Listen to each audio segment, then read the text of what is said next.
Sir, put your hands on top of your head. Go ahead and go to your knees. I understand somebody's been shot inside the house. When officers entered the house, they found 62-year-old Suzanne Meyer shot in the head, killed by a single bullet. I killed my wife. Can you just tell us what happened, Dave?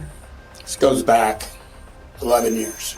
But what truly unsettled everyone wasn't just the act itself. It was the fact that 69-year-old Dave Meyer stayed in the house with his wife's dead body for 4 days before finally turning himself in. I just was in shock. I sat in my house and just tried to not focus on what I'd done. I'm thinking something set him off. I mean, how do you shoot somebody, I'm assuming in the head, while you're rubbing their back? How do you do that to somebody you love? Is it justified? No. Do I feel guilty? Hell yes. And behind the whole story, there lies something far more sinister, a dark truth Dave had kept hidden for 11 long years. He used to make her have with other men, and he would videotape it. On the morning of January 21st, 2023, in Roy, Utah, police received a chilling 911 call from Dave Meyer. He calmly confessed that he had shot and killed his wife, Suzanne, 4 days earlier and was ready to turn himself in. And when officers reached the address, they found Dave in front of his house. Go all the way back to the stop sign. When you get to the stop sign, go down on your knees. Do you understand? Yeah. I'll go hands-on with you. You go right arm, I'll go left. Get down on your knees. Once you're on your knees, cross your ankles. Do not move. Do you understand? Moving. If you do, you'll be dealt with by force. Dave was immediately put in cuffs and was taken into custody. When police entered the house, they found Suzanne's body in the bedroom with a single gunshot wound to her head. The scene was undisturbed. But this was just setting the stage for a case that would only grow darker. Well, I got called here today on a Saturday, and Sorry, man. no, you're okay. Maybe you can kind of tell me kind of what's happened. Yeah, I killed my wife. Who's your wife? Suzanne Meyer. Suzanne Meyer. Can you just tell us what happened, Dave? Yeah, this goes back 11 years. She was run over, had an accident here in Roy. Destroyed her back, her nerves, just totally destroyed her. Very strong woman, in the gym all her life, ran, lifted every day, in shape. Accident crushed her.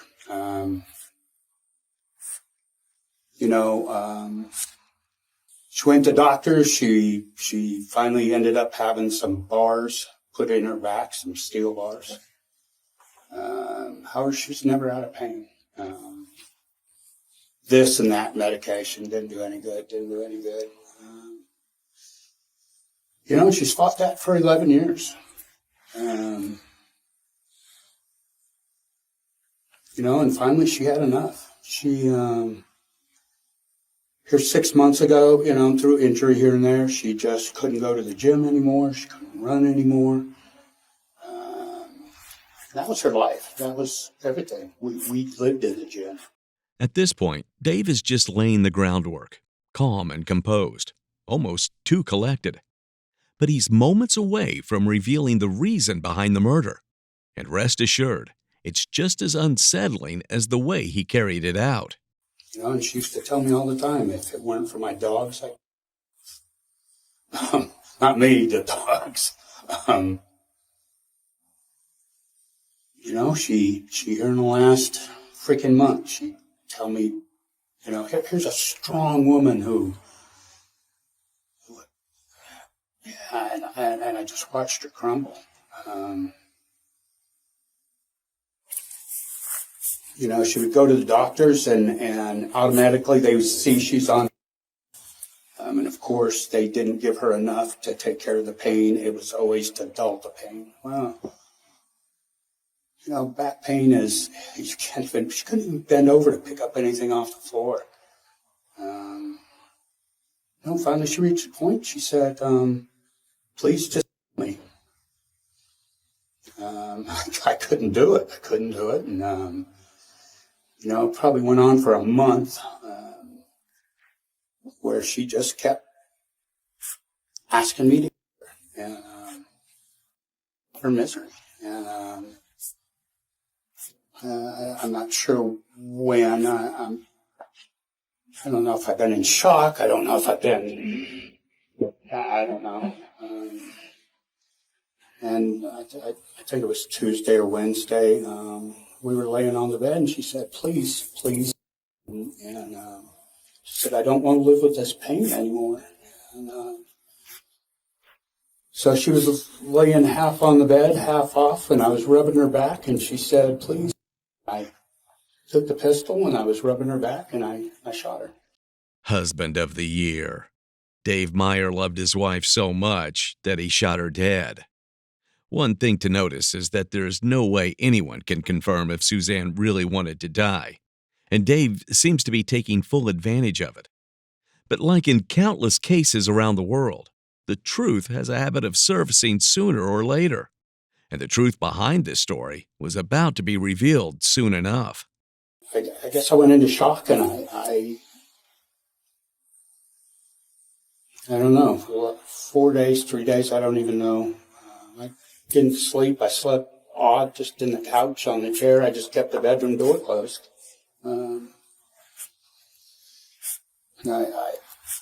I woke up this morning, and I know what I needed to do, so I called you guys. Sounds like that accident was a nasty accident. Oh, it was horrible. I can't imagine. I can't imagine being in pain for 11 years. Oh, yeah. And she was. You'd ask her friends at the gym. She stuck it out for so long and worked through the pain. Here this last 6 months, it got to her. She just couldn't do it anymore. She was tired of getting blown off by doctors. Any doctor she'd go to, first thing they look at it. And nobody'd help her. She get shots in her back. It didn't do any good. We got her on some kind of meds. It was a long release one. Didn't do any good. So. Dave, did you stay in the house since that time? Yes. Yes, I might have gone to the store to get the dogs some treats or something. I don't know, but I don't know. I don't know. I guess I was in shock. I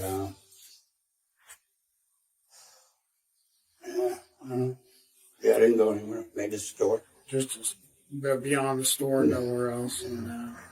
Dave seems too composed for someone who lived with his wife's dead body in the bedroom for 4 days. In many interrogations, suspects try to dodge guilt by placing the blame on the deceased, fully aware that the dead can't speak for themselves, and Dave is no different. But what he forgot is that the living do speak, and when detectives sit down with Suzanne's sister, she reveals things that make Dave's story sound like a kid insisting he's Superman. Are you okay with talking to me? Yeah. Okay. So, really, right off the bat, I just want to let you talk. And I know you probably got a lot to say. So, and then I'll just ask questions as we go. Okay. Like where should I even start? I don't know. Wherever you feel like starting. It's like, my sister did not want to die. There's no way in hell. This is a bodybuilder who has made plans, still has Amazon packages coming.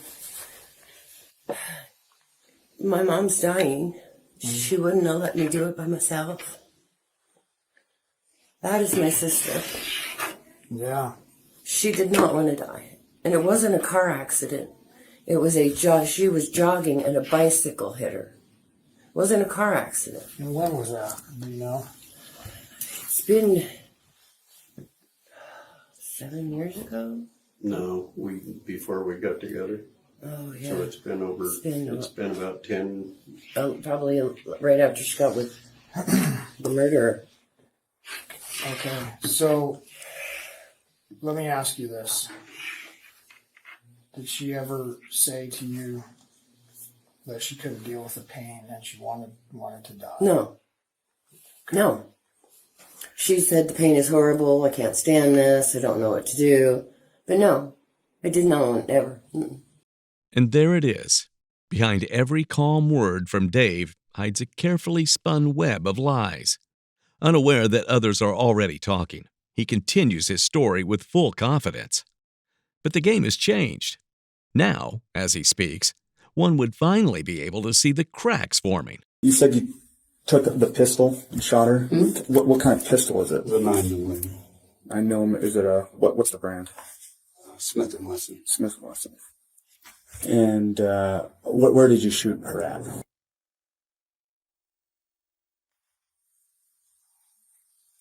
So just making sure I understand correctly, she's kind of onto the bed, laying half on the bed. Mm-hmm. You're rubbing her back. Mm-hmm. She's saying, "My pain." Yeah, well, not at that exact moment. She had asked me earlier, please. Yeah, it was constant. It was the last month. It was every day, 3-4 times a day. She was just done. Yeah, it was probably the night before when the last time she asked me to do it. And she was laying on the bed, and I remember what our conversation was, and I grabbed the gun, and I was rubbing her back, and I shot her. So it was the night before she asked you to do it, and then so like Monday night. Yeah, Monday or... Yeah, it was constant, it was a constant part of our conversation. She told me constantly if I didn't have my dogs, I would... Well, it wasn't me, it was their dogs. I just couldn't stand to see her suffer anymore. It was horrible. It was all the time. It was every day, every morning, she couldn't do things. She couldn't ride in a car for more than an hour. She couldn't fly on an airplane. She couldn't stand. She couldn't sit. She couldn't work. It overwhelmed our life. Her back injury overwhelmed our life. Everything we did, everything, we couldn't do things because of her back. Dave, I think when you called into the dispatchers, I think the notes were that you said you choked her? No, not at all. I called into the dispatch, and she asked me, I gave her my address, and she asked me what happened, and I said, I shot my wife. Oh, okay. And she said, is she alive? And I said, no. And she said, do you have a weapon on you? I said, no, it's in the bedroom, and I'm outside. She told me, wait for you guys to get there and put my hands above my head. Okay. I didn't choke her. Okay, I thought I saw some note about choking. As far as you know, was she ever choked at all? No. Okay. No. His casual tone continues, but he's about to slip, just enough to hint at a different motive, one that might finally reveal why he really pulled the trigger. How long have you guys been married? 12 years, 11 years, 12 years. 11 or 12 years. Was this injury causing stress on your marriage as well? Oh, sure. Yeah, of course it was. And what kind of way?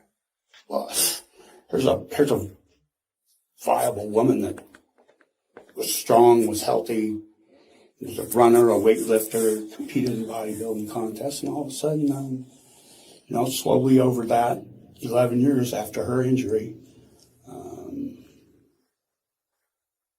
she just went downhill. It was just a constant battle on her part to stay out of pain, and she just couldn't do it. And of course, that put stress on me. How did you deal with it? I mean, How could I deal with it, man? I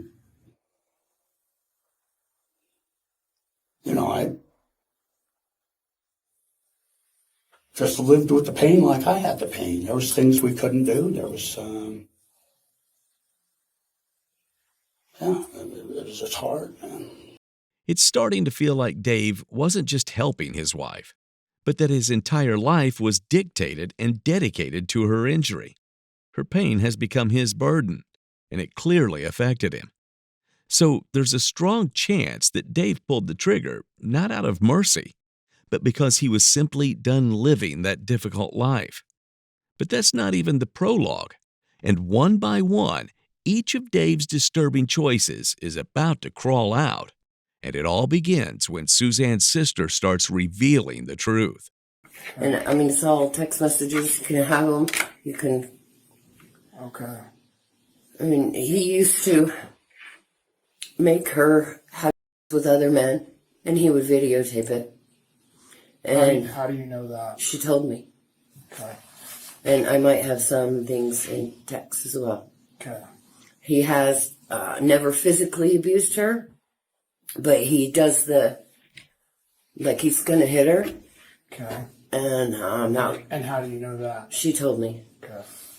And I'm sure I have that in text as well. Okay. He is a narcissistic sociopath. What do you mean by that? He will forever make himself look wonderful. And that's why it doesn't surprise me he says she wanted to die. Because then he looks like the wonderful martyr and he's doing something good for her.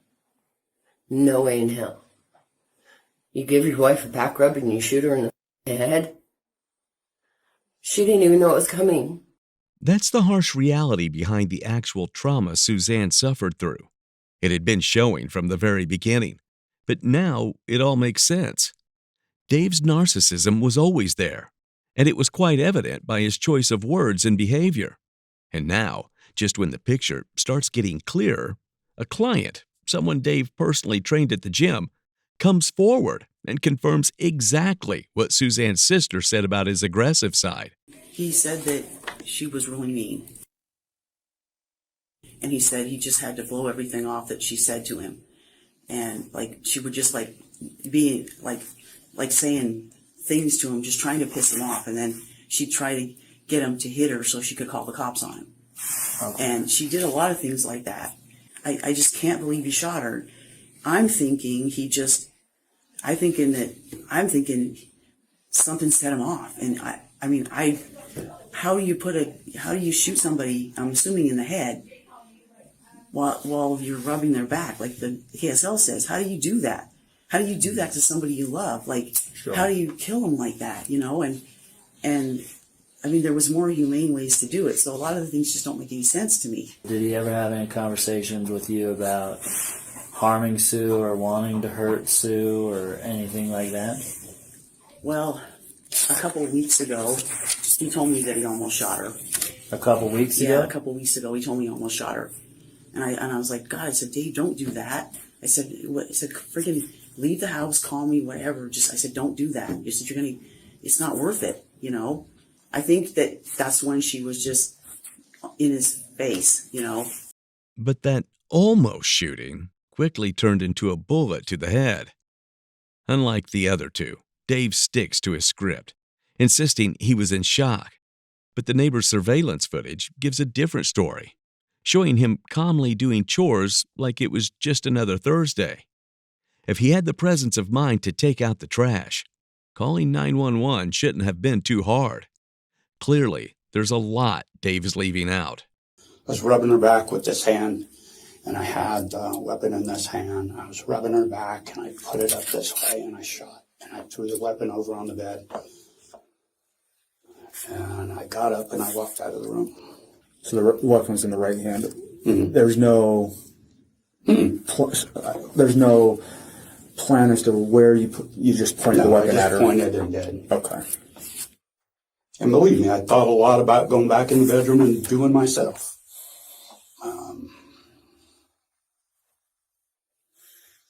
Okay. And I can't do that. I have to take responsibility for what I did. If there's she's talking about just. Did she ever mention that she maybe just going to? Oh, yes. Yeah. 2 or 3 times a week, she told me if it weren't for my dogs, I would. Do you know why she wouldn't just herself then? If that's what If she didn't have those dogs, she'd have done it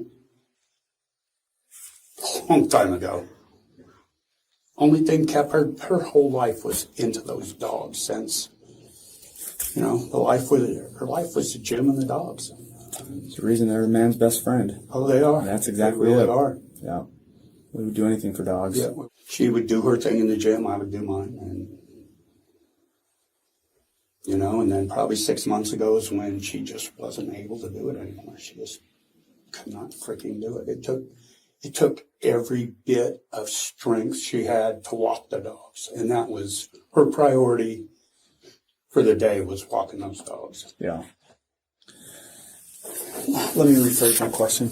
6 months ago, you guys stopped going actively every day. She did. I kept going because I was training people. So that was kind of a added income for us, which we didn't have because she wasn't working. But she had been to the gym since then?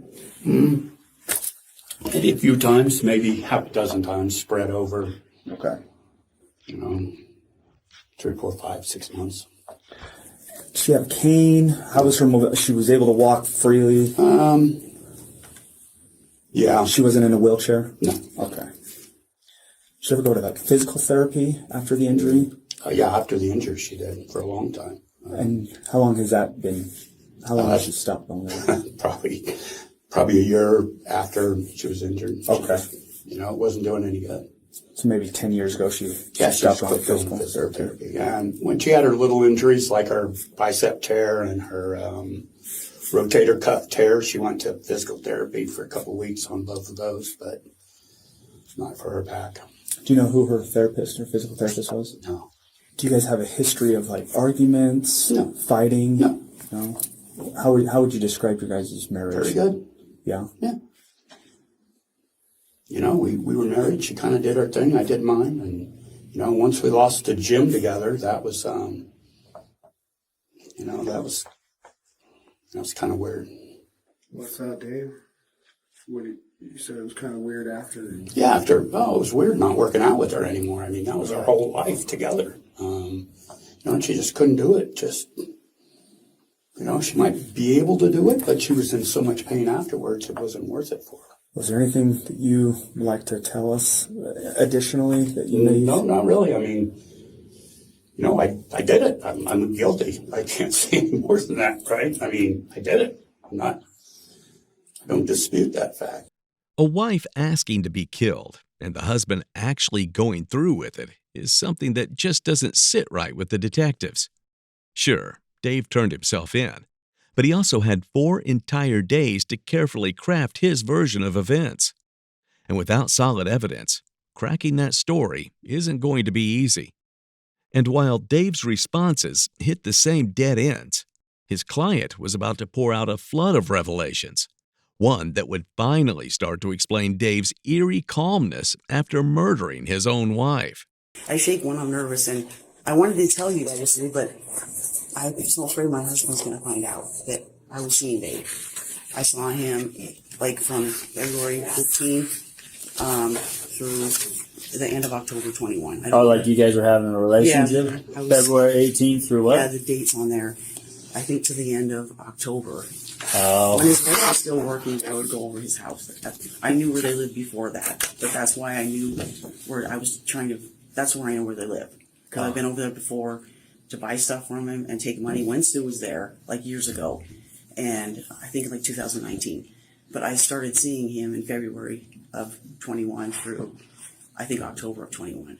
And then February of 21 yeah. And through October of 21.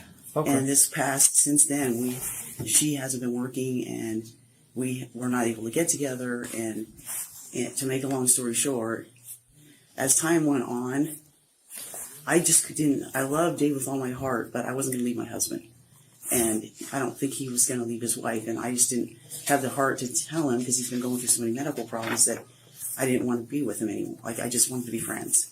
I tried to tell him a couple times, but I just couldn't do it. Like, because he's been having suffer a rough time this year, and I was trying to help him with his medical problems. That's why I know so much about it. I guess the question would be, did he ever talk to you about wanting to hurt Sue or doing anything like that? He never said anything like that at all. He really loved her. He just said that, you know, the relationship was going. He wasn't interested anymore. Okay. And I don't know. I feel bad now because I'm wondering if it was because he said he was tired of going without, and I think he meant, but I'm not sure because I'm not the most prettiest girl ever. I think maybe he was just having me over there for. But okay. He seemed like he really loved me. Like okay. I would have done anything. So you say your relationship between him was just for that, what is that? That couple of, 6 months, 7 months? I've been over his house maybe past October 21 until now, maybe 3 times when she was gone. So I guess the question that I have to you is, was Dave seeing anyone else that you knew of? I don't know. I don't think he was, but he didn't I think he was only seeing me, but I don't know. I don't think with all the time he was at the gym, and I don't think Sue was leaving the house at all. And so, and I don't think he'd be trying to have with, like, he saw me 3 times this year. I guess he could have been seeing someone else, but I don't know. And it clears up the fact that Dave's love for Suzanne was as lifeless as the house they shared. He was having affairs, constantly fighting with her, and even coercing her into filming explicit videos with other men. And then there's another disturbing layer. Dave and Suzanne had been taking narcotics every night for the last 10 years. That might sound like a minor situation, but under federal law, cannabis users aren't legally allowed to possess firearms. And now, the possibility that the couple was intoxicated adds another new layer to this already disturbing case. Yeah, and I don't necessarily mean like about that, but just in general, like if there's, is anything that may be important for us to just kind of understand or know pertaining maybe the marriage or what certain struggles you guys maybe had, or if there was outside influences, anything to that effect is what I'm kind of referring to. Okay. Just, like I said, we're pretty private people. We had friends at the gym, but did we have people over for dinner? No. Did we go over to anybody's house for dinner? No. We just didn't. It was just us. And living with our pain. How was your mental health that day? Would you say you had a clear mind? Yeah. Okay. Like I said, this is pretty hard to process. You understand. We do, yeah. I did something horrible, and I understand that. And, my mental state that day, I'm sure it was good all day. I mean, I've lived with this. She's lived this. We've lived with this for 10 years, more than 10 years. I think it's been 11. I just want to reiterate, Dave. We're not looking to. I don't want to repaint anything in your. Oh, believe me, it's there. I know, and I just want to travel, kind of walk. I have to try to put myself back in time and try to retrace some steps and kind of go from there. So I apologize if you're. Please don't feel like I'm. I understand you have a job. Yeah, be patient with us here. That's what we have to just understand and what happened. It's pretty cut and dry. I told you what happened. Yeah, sure. And I told you the why. Anything past that, I don't know. My brain's so jacked up right now. Just down there at the house. They've a couple officers down there. Right. They've located a couple no more pain written on Yeah, that was me. That was you. Yeah, that was okay. Me. Yeah, that wasn't her. Okay, I didn't know what that was from. I think that was me. Okay. Yeah. No more pain. Yeah, right. Dave wasn't ending Suzanne's suffering. He was freeing himself from what he saw as pain. That being responsibility, marriage, and commitment. That note wasn't for Suzanne, rather a narcissist's farewell letter to his own burdens. And while he tried to dress it up as a mercy killing, things took a darker turn when his gym client, the woman he was having an affair with, revealed that Dave had casually mentioned Suzanne would be gone soon. That was all detectives needed. The pieces were falling into place. The trial was no longer a question of if, but when. But before going into the trial, what do you think was Dave's main reason behind the murder? Dave accepted a plea deal in March 2023, pleading guilty to murder in exchange for dismissal of other charges. Finally, on May 10, 2024, at the 2nd District Court in Ogden, Utah, Judge Joseph Bean sentenced him to 15 years to life in prison. Dave was credited with around 475 days served and is currently incarcerated at the Utah State Prison.